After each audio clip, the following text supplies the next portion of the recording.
Welcome back to Heart Breathings. It is Preptober. So, whether you are an aspiring author or a seasoned novelist, this is going to be a fun month coming up. So, in the month of November, we have a new challenge called the Rough Draft Challenge. And we're going to talk about it more in a minute. But first, what in the world are you going to write? And how do you brainstorm that idea and turn it into something that readers will love? Today, I'm going to give you 10 easy steps to get started brainstorming and developing your novel idea. So, let's go.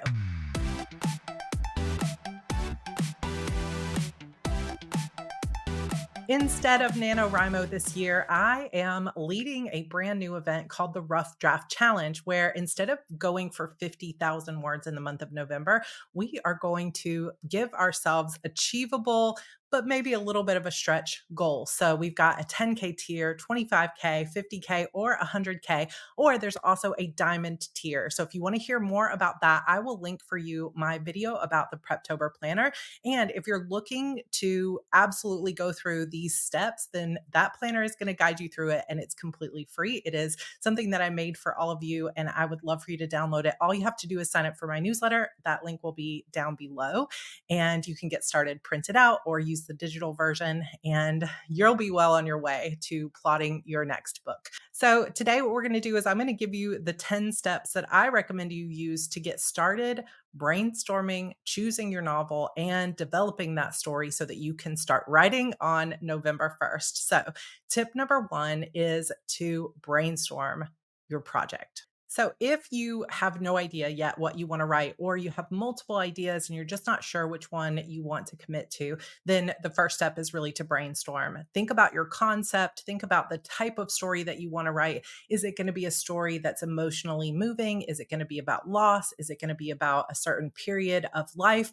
Will it be something for teens, or is your audience going to be adults? Is it going to be a mystery, a page turner? What do you want to write? And if you literally have no idea, then I do have some videos here on this channel about how to come up with great ideas, how to brainstorm, and how to choose which story is the best one for you to write quickly. So I will link those videos for you down below. But one of the best things that I like to do when it comes to brainstorming is creating a mind map. So a mind map is basically where you just put the concept that you're thinking about in the center, and then you create tree branches off of it to start thinking about different things. So what you could do is create a mind map that has Rough Draft Challenge or my new book in the center. And then what you could do is have some trees that go off of it that are topics that you want to brainstorm. So the first one could be, what's the genre that I want to write? So you could be thinking, maybe I want to write a romance, or maybe I want it to be something about vampires. And you really can start thinking about the genre and then get more specific about the subgenre. You could also be thinking, what types of characters do I want to write? So you could make one of the topics characters. You could also be thinking, what is the time period? So you could make another offshoot that says time period or setting and start thinking about key places you want to write about or key themes that you want to write about. So themes could be another one. Just start thinking of all the different types of things that make up stories that you have loved in the past or ideas that you've had in the past. And as you begin to brainstorm, hopefully an idea will begin to emerge where you think, yes, that is the one. And when it comes to brainstorming, one of the best things you can do is really trust your intuition, because you're going to get a little bit of a ping inside when that idea starts to light you up, and you'll start to have idea after idea after idea. It'll be like a little set of dominoes that are going off. So when you start to feel that, you know you've really landed on something. But if you're still stuck on the brainstorming phase, I have something really fun this Sunday, October 13th. We are going to get together for 2 full hours and we are going to do a live mind mapping and brainstorming session. So it'll be a little bit of a brainstorming co-work. So I'm going to start off by showing you my process, and then we're going to spend the rest of the time answering questions, talking in the chat as we all create our brainstorms. Now, even if you know which story you're going to write, a mind map can be super helpful in helping you brainstorm what you're going to do with your setting and key locations and characters and magic system and all of that. So we'll go over that on Sunday. So you can find the details and go ahead and hit the notification button for that coming up. And of course, subscribe to this channel. Step number 2 is to identify your genre. So once you've brainstormed lots of different concepts, you may already have a really clear idea, but I want you to really hone in on this is the exact genre that I'm going to be writing. So think about if you were to walk into a bookstore and find your book, go looking for your book, what shelf would it be on?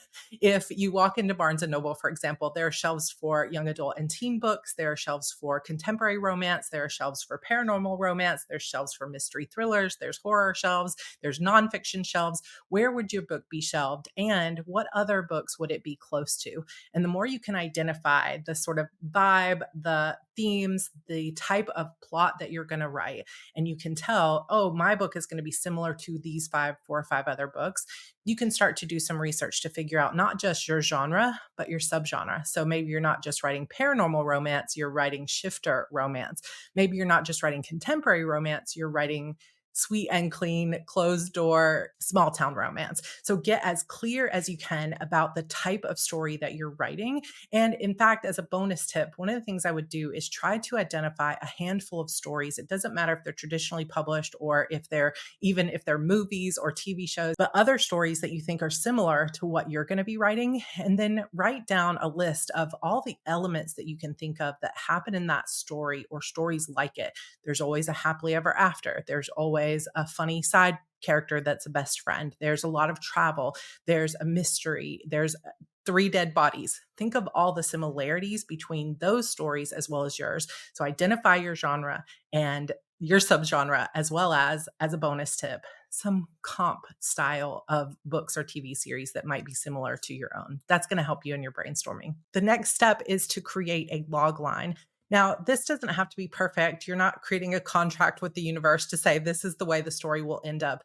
For many of us, we're going to start with an idea and it might become something very different by the end. A log line is just a 1 sentence summary of your protagonist, the inciting incident of the story, what kicks it off, what's your protagonist's goal or the action they have to take, and what is the conflict of the story. And as long as you can get those 4 things in and identify that, that is going to be huge when it comes to writing your story, especially if you're what we call a pantser and you're not going to plot the story.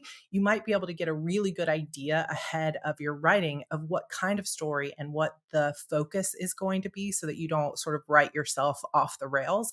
Now, again, any of these tips might not work for you, so just take what works for you and let go of the rest. But a log line can be so helpful in clarifying what you're writing and what the story is really going to be about. And this is really not just a summary of the premise, but it's also a through line. Like, am I being true to the story that I wanted to write? So let me give you a few examples of a log line.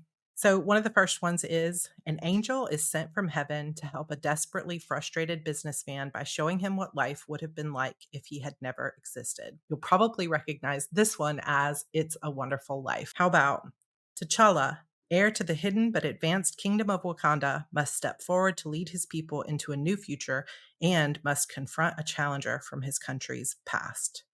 Black Panther. And one more from a romance novel and movie. Chinese American professor Rachel travels to Singapore with her boyfriend Nick and is shocked to discover that Nick's family is one of the richest families in Singapore. Crazy Rich Asians. So you can tell a log line basically has a structure that almost always includes those 4 elements: a protagonist, the inciting incident, the conflict of the story, and what's the character's goal. Like, what are they going to have to do to solve the conflict? And it's not meant to be a spoiler. It's just meant to be here's the focus of this story. This is the promise that we're going to follow through on in this story. If you really want to get some help with writing a log line, one of the best things you can do is take those 3 or 4 comp titles that you figured out in the section on genre just a minute ago and plug those into Google and just say Crazy Rich Asians logline or Buffy the Vampire Slayer logline. And you're almost always going to find an IMDb page or some kind of trope page or something that has the logline of that particular book or movie or TV series so that you can really get that idea of how to structure it so that you can say, like, when this happens, this person has to go through and solve the conflict. And it's kind of like condensing or summarizing your story. But once you get the hang of it or you start to read a few other examples, you're going to be able to write this for yourself. And like I said, you may not know all the details yet, but if you can find that basic premise of it's like boiling down to its absolute core what is really happening in the story, it's going to be a lot easier to do the rest of your plotting. Step number 4 is to outline your major plot points. Your major plot points are basically what's that inciting incident, which you might have just figured out in your log line. What is the act one doorway? What is the thing that takes them into this new world? And then what is the midpoint? What's the middle of the book that really turns everything on its head? And then what is the climax and resolution? If you can figure out those major turning points of your story, then you've really got a good idea. And again, some people just aren't going to do this because you're a pantser and you're not a plotter and you don't really want to figure this out. But sometimes even pantsers have an idea of what those major plot points are. And if you aren't sure what a major plot point even is, then I highly recommend you check out my entire series here on YouTube called How to Plot Your Novel. I will link that for you down below. It comes with a free workbook and it's, I don't know, 5 or 6 videos that walk you through pretty specifically what all those major plot points are. Also, if you don't want to go through that whole video series, you could just download my PREPTOBER planner and you're going to find a whole section inside that planner that's going to walk you through each of the major plot points, and it has a slight description of what that plot point is. So hopefully these tools will be super helpful for you. Step number 5 is to develop your characters. Now, again, a lot of this is just going to be sketched out. It's going to be brainstormed. You're not going to know because most of us are discovery writers in one way or another. Some people are pure on discovery. You don't know until you sit down to write. Some of us, like me, I have a really good idea of the plot. I have an idea of maybe who the characters are. But when it comes to characters specifically, I almost never know really what makes them tick until I start writing and I can hear their voice in my fingertips, if that makes sense. And once I start to really get a feel for their voice, then I usually have to go back and edit some of their language and dialogue and things like that. But you can often start in a place to develop your character arc. And one of the best resources that you can use to do this is a book called Write Your Novel from the Middle. This is the book by James Scott Bell. It's really, really short, but it really focuses on your character arc and how that plays into the plot. So it has led to me creating sort of a triangle for my story. So the 3 questions I ask myself, if you are part of my newsletter Hardy's group and you have access to my resource library, Plot Your Novel resource inside there, the free workbook, it walks you through kind of this triangle as well as goal, motivation, and conflict of your character.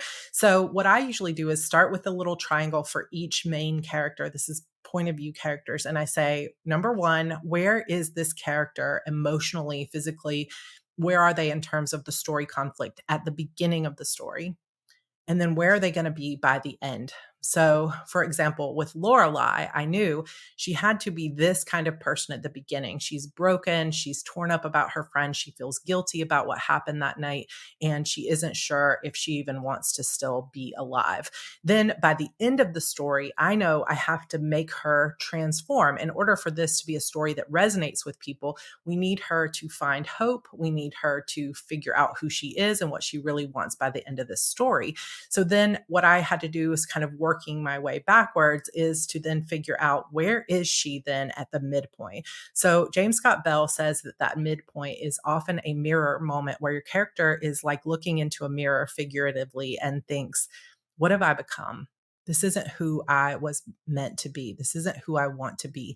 And they get a glimpse of how their life could change if they made the transformation. And then, of course, the second half of the book is about how they actually commit to or find their way to that transformation. So creating that character arc can be super helpful. If you want to go much deeper into creating character arcs, then K.M. Weiland's book, Creating Character Arcs, is also fabulous. I will link that down below. But just having a basic idea of who are my main point of view characters and what's the journey they're going to go on emotionally throughout this story. And if you're writing a romance, I would definitely do that for both of your main characters, or if you're writing polyamorous or something, do it for all of your point of view characters. Step number 6 is to set up your conflict and your stakes. So when we ask in a story, what's at stake? Basically, it's what does your character have to lose?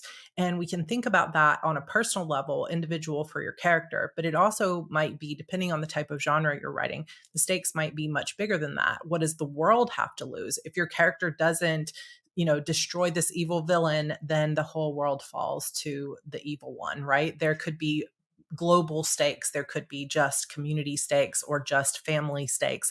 So think about how big the stakes are going to be in your story, and think about setting up conflict. And when we think about conflict, we're not just thinking about the external conflict, which is what's going to get in the way of my character's plot throughout this entire, like, as they're trying to solve the issues of this book, what's going to stand in their way over and over and over again. And sometimes I like to brainstorm a, like, this is a worst case scenario for my character. What would be the worst thing that could happen to them on this journey through this story? And just start marking down a bunch of things. I might not use all of them throughout the course of the story, but it can be a helpful list to have later when I'm writing.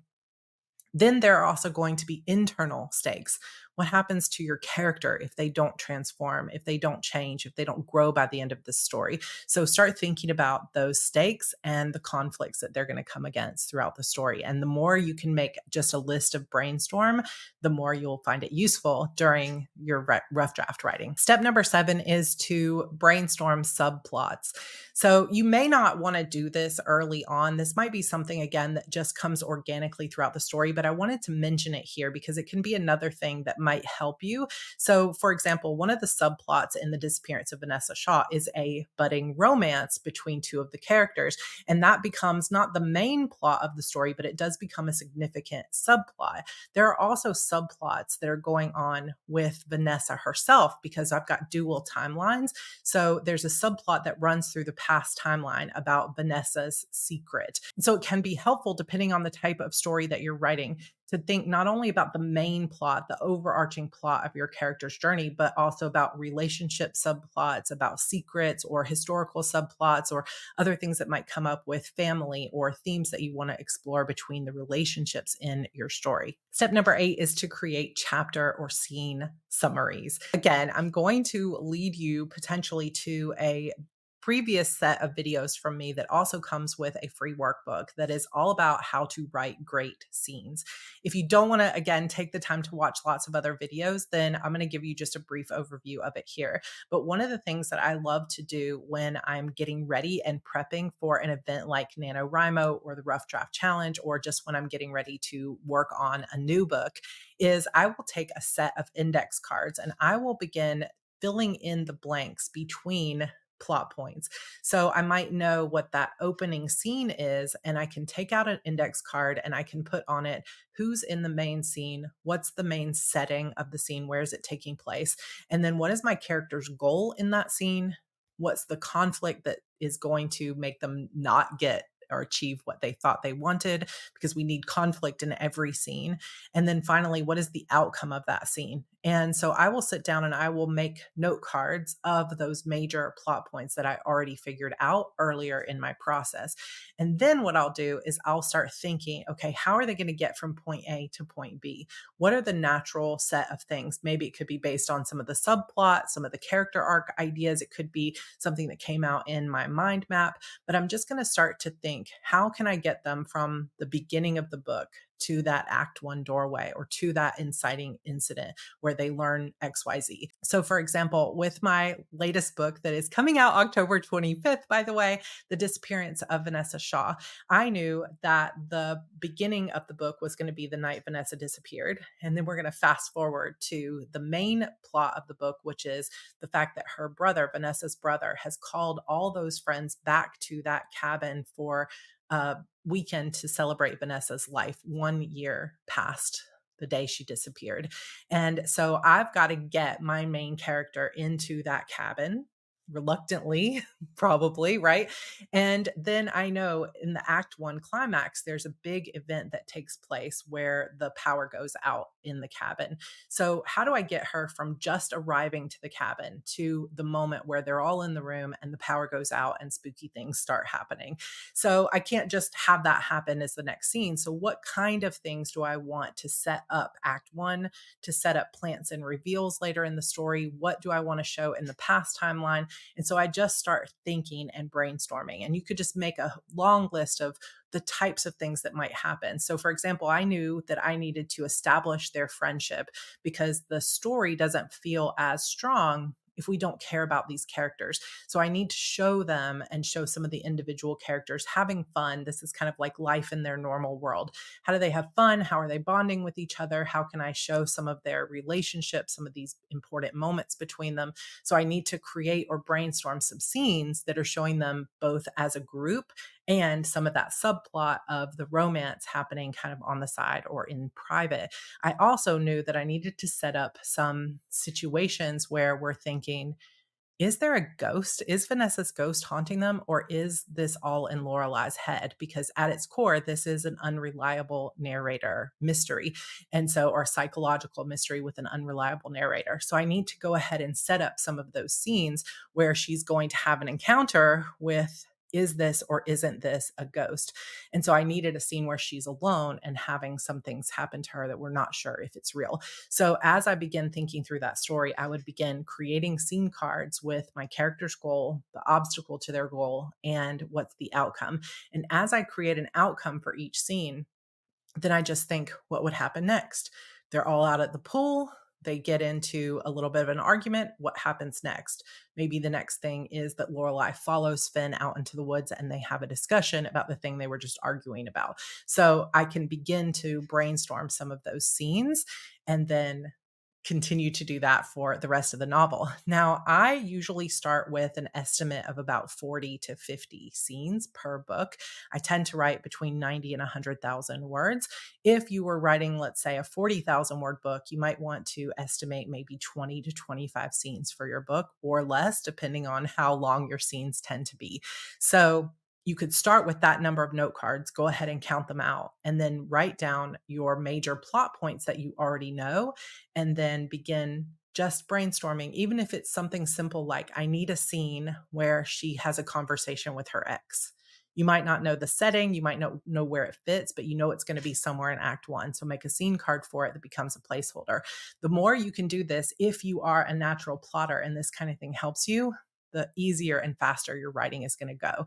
But again, release yourself of the need to be perfect because it's probably going to change as you're writing, and release yourself of the thought of needing to do this if it's not your natural, intuitive way to write. Step number 9 is to visualize your story's flow. This is one of my favorite parts. I used to just put easel paper on my wall and create a big board with sticky notes. I don't really have that anymore because I put all these bookcases in the room.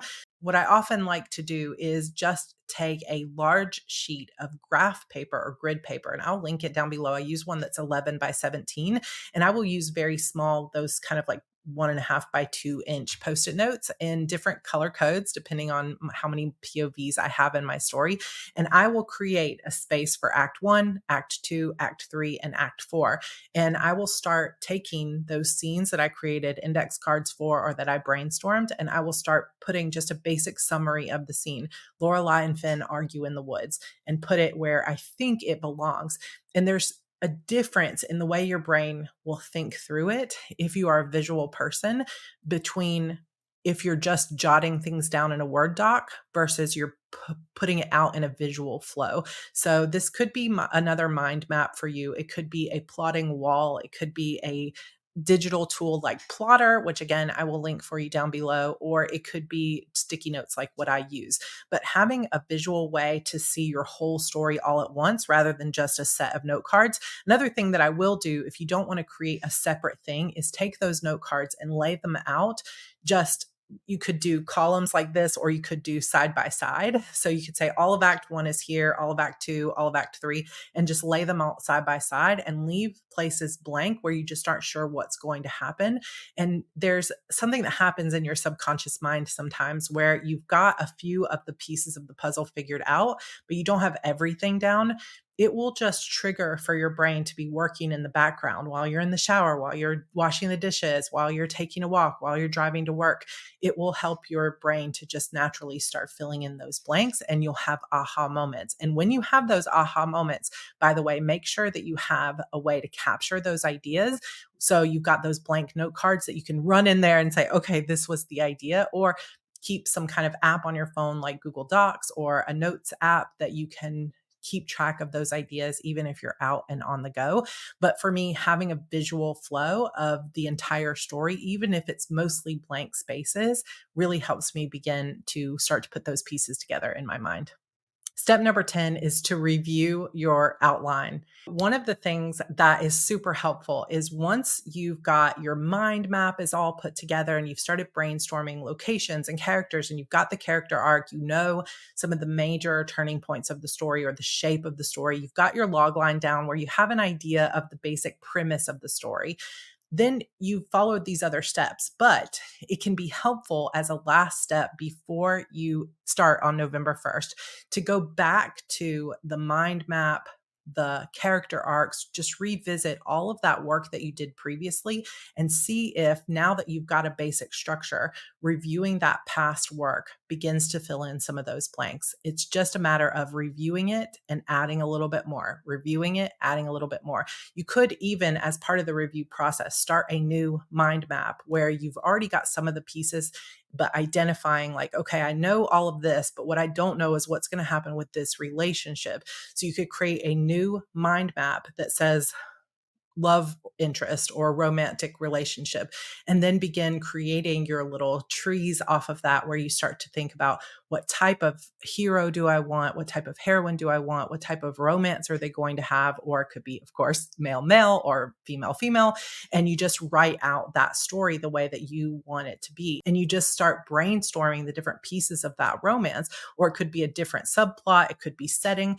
But instead of having this large mind map that where you were just thinking of all the things, now you've identified some of those holes. So you could create mind maps that are very specific to each of those holes. And if creating mind maps sounds really fun and you want to know how to do it, or you want to see an example because examples really help you, come join me here on YouTube on Sunday at 1 p.m. Eastern. We are going to spend about an hour and a half working through some mind maps and having a little co-working session. I might go a little bit over that, but at 3 p.m. Eastern, I'm going to be watching A Good Girl's Guide to Murder on Netflix Teleparty with my fans for the Spooktacular.